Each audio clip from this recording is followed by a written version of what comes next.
Hey guys, and welcome to another brand new video. In this video, we actually have some pretty big news coming out over here when it comes to PlayStation with their brand new kind of big edition. We also have a little bit of an intriguing news too as well, where we're about to see a gaming company kind of go once again down a really deep, dark path that I don't think a lot of people are going to be happy with, and that one's one of the more well-known companies called Square Enix. So we're going to talk about this, talk about some PlayStation stuff, and talk about a lot of little thingamabobs over here. So you guys will have a fantastic, lovely day, and as well, this has been kind of a weird, kind of quieter news cycle, so if you guys don't mind us just kind of doing random videos. So make sure you guys are subscribed with the notifications on. We have the Twitter and Twitch room down below. We have all the Amazon console links down below, same with the Target links too. Of course, leave a like and give me your thoughts and comments on the horrors that we're going to go and talk about. So let's go dive on into it. Very first and foremost, we had a little bit of a cool little thing that I think kind of snuck in between a lot of different folks' radar. So we had a lot of intriguing stuff as of yesterday in regards to the Horizon Beta. Not the Horizon Beta, the Horizon Beta. I keep on saying beta, it's not beta, demo. So basically for this one, if you guys missed it yesterday, the kind of big talk of the town was that PlayStation Plus actually added some pretty dope, cool games. We had the Horizon Forbidden West demo that was added, and then also the same thing too, we had a few other various games. I keep on saying demo, it's literally the game itself, sorry, demo. So basically with this one, we had Horizon, a few other games like the Quarry, they were literally added to be played fully, not a demo, on this for PlayStation Plus. And that's kind of the big talk of the town, but one kind of cool thing over here is that God of War Ragnarok, one of the best games I think we've seen so far in quite some time, and also a big staple PlayStation game, has finally now been kind of succeeded, I guess, to be putting it on PlayStation Plus Premium New Trial. So once again, if you guys have for some odd reason not had a chance to check out all these other games, whether they're the Horizons or the Quarries, as we mentioned from yesterday's video, or even the God of War Ragnarok Trials, we are now seeing more of these over here for, well, these games coming out soon. So if any of you guys do want to go and rock out all this stuff, check out the download, check out the nice little 3-hour trial, and of course, I'd probably recommend you guys buying the entire game, or at least checking out the prior one to go and see if you do go and like it. So kind of cool to see Sony themselves trying to slowly keep on working in new trials, trying to actually upgrade the PlayStation Plus, where a lot of folks have been kind of on the mediocre side of it recently, and of course as well anything to kind of keep that competition kind of strong when it comes to Xbox Game Pass. I think that's usually a pretty good thing, so big thumbs up to Sony for that. Now for kind of the more of the bigger game and news and story over here, where we're seeing some kind of not fun stuff over here. Now, I'm not sure why. I've liked Square Enix, and I think Square Enix has been pretty solid so far, but one really big push they keep on going for is on the NFT side. Now, if you guys have watched my channel a decent bit, I am not anti-NFT, I'm not anti-crypto. Believe it or not, I'm actually kind of think long-term a lot of that stuff's gonna be good. Good for the industry, good for the world, as long as they do it right. Now, I'm not like I like every cryptocurrency or whatever type of guy, but there's some cool ones and some cool ideas, and I can see it being implemented in the future. And if people even do NFTs, like it might be a hot take, if they do it right, and it's not like cash grabby or bad, I don't think I'm the world's worst against it. Now, would I prefer most of my games without it? I'd probably say yeah, but every now and then we do get these occasional games that might be cool, or maybe in the future we never really know unless we try it. So I'm not fully against it, but for some odd reason, some companies such as Square Enix are hyper-focused on these. So right now, gaming company Square Enix partners with Polygon for an NFT art project.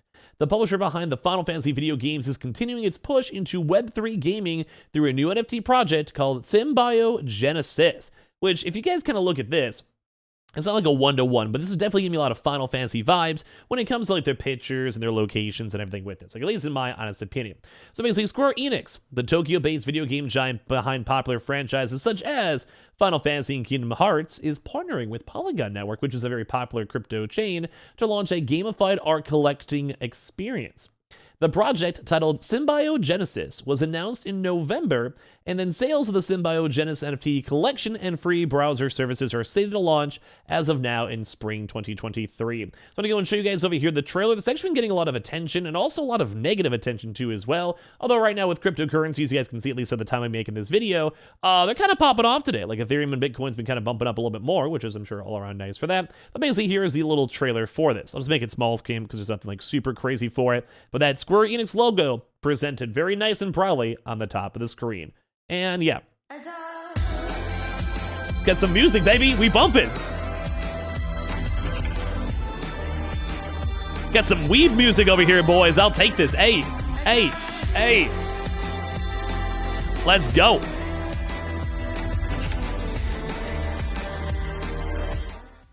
That was about all he got. Like, I mean, I was enjoying the dance party, sure, but bro, like, that's all we got at the end of the day. So in case you guys are curious, I guess there's just like a random new collectible going on over here with Square Enix, and I'm sure you guys have seen NFT projects have usually been kind of hit or miss. Now, when it came to the bear market of crypto and all these stocks and everything, basically it wasn't doing so good. A lot of the different types of companies and everything, yeah, like a lot of their prices for these NFTs and their projects and pictures went extremely far down. Some things are going down like 99% or so. So it's almost a little bit intriguing for Square Enix to also be launching its own NFT project. Now, as we've mentioned before, some gaming companies actually have had a lot of kind of big issues and drama, I would say, when it comes to people playing the games, picking up games and everything in between, or even doing things like NFTs or NFT integrations inside of the games themselves. And for some odd reason, Square Enix just doesn't care, and they're just, I guess, gung-ho and going for the crypto side. Now, as I've mentioned, I'm not necessarily fully against crypto. Like, I think crypto's okay. I like the idea of it.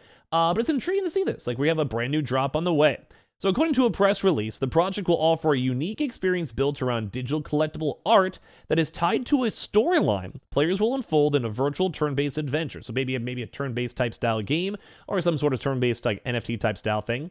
So the art evolves with each strategic move a player makes. The company says that only 3 players that meet certain criteria will be chosen to participate in the final world mission. So I'm not really sure exactly what this means. These special 3 will decide the ending of the story, the fate of the world, and everyone in it. The project will allow users to collect utility items off-chain, which they can choose to trade on-chain via Polygon. So basically, it's like they're going to have this cool gaming experience. I mean, hopefully it'll be cool. I have no idea. I haven't seen it. I'm not shilling for it. It's not a sponsor or anything like that. I don't know. It's kind of weird because I was saying before, I love the idea of some NFT projects. Like, I think the idea, because I've like CSGO cases back in the day, if you guys don't know about that. It's basically like, imagine like a Call of Duty skin. You can trade it. Like, you get it through like loot boxes. You can trade it. And now I'm never, like, I'm anti-microtransactions. I'm anti-gambling on that stuff, especially for games and little kids in it. But like, the idea was cool. Like, people used to trade it, collect it. I know some folks who made like hundreds of thousands of dollars from trading those skins. And it kind of reminds me of that's what NFTs could be. It almost seems like the CSGO cases and skins were like the original NFTs because they had like different various effects in the gun, like the skins themselves. You have a knife or whatever, it could be different colors, different designs, different design patterns, and they're all worth different money depending on the rarity. Like, I think it's cool. Like, I like the idea of that stuff. But a lot of these big gaming companies, such as Square Enix, sometimes are trying to shove it down into people's throats a little bit too quickly, where they don't necessarily realize, like, oh, do people want the NFT, or do they want a cool gaming experience that's maybe just very subtly helped out for them having NFTs involved in some way, shape, and form. So it's a very intriguing thing to note because, well, we just don't know. Like, we don't know where the next 3, 4, 5, 6 years might go or how people might be acting out in the next bull market. So basically for this one, the company says, like I said, that 3 players that meet certain criteria will be chosen to participate in the final world mission. These special 3 will decide the ending of the story, the fate of the world, and everyone in it. So, like, this seems like almost cool. I don't know. Like, it's really basic. So, I mean, you can give it 2 lines. I'm sure anyone can say it, like, be like, yeah, you guys are going to control the entire world of YouTube by watching this video. Like, I mean, I'm sure anyone can make it kind of cool or sound cool or whatever. But, yeah, I don't know. So basically, the project will allow users to collect utility items off-chain, so like not on a crypto chain, which then they can go and choose to do on things for trade, like basically like make it onto the crypto chain. It's kind of like you have like a random Bitcoin on like a, I don't know, a website. You spend $100 and then you want to withdraw it, and like they'll literally give you the Bitcoin. I don't know a good way metaphor for people to know it. So basically, Square Enix, which launched in 2003, which has been steadily marching towards Web 3, in the New Year's letter from its president and respective director Yosuke Yatsuda, published last month, the company doubled down on its push into blockchain gaming, pledging aggressive investment in business development efforts in blockchain entertainment. Now, as I mentioned too, it's weird because they want to keep pushing for these, and they have a bunch of other various games as well, and it's scary because what if they just go and make a wrong call? Like, what if they try to go make their games way too microtransaction filled or NFT based, and then maybe people don't like it? It might be actually be a really big fall for something like a Square Enix, which used to be a pretty well-respected company, at least in my honest opinion. So I want to hear your thoughts on this one, because this is weird. I still think that there's potential maybe in this whole like Web3 NFT stuff, but I just don't like it when it's implemented not well, and I haven't seen a game that's implemented to the point where I'm like excited, or like I genuinely want to play it and I genuinely want to experience the game itself. And so far, it just hasn't happened. So I want to hear your thoughts and comments down below. As well, make sure you guys are subscribed with the notifications on. Check out the Twitter and Twitch stream down below. We have the Target links, we have the Amazon links, and everything else for all the signups. And I appreciate y'all so much for watching. We'll have a lot more videos all throughout today.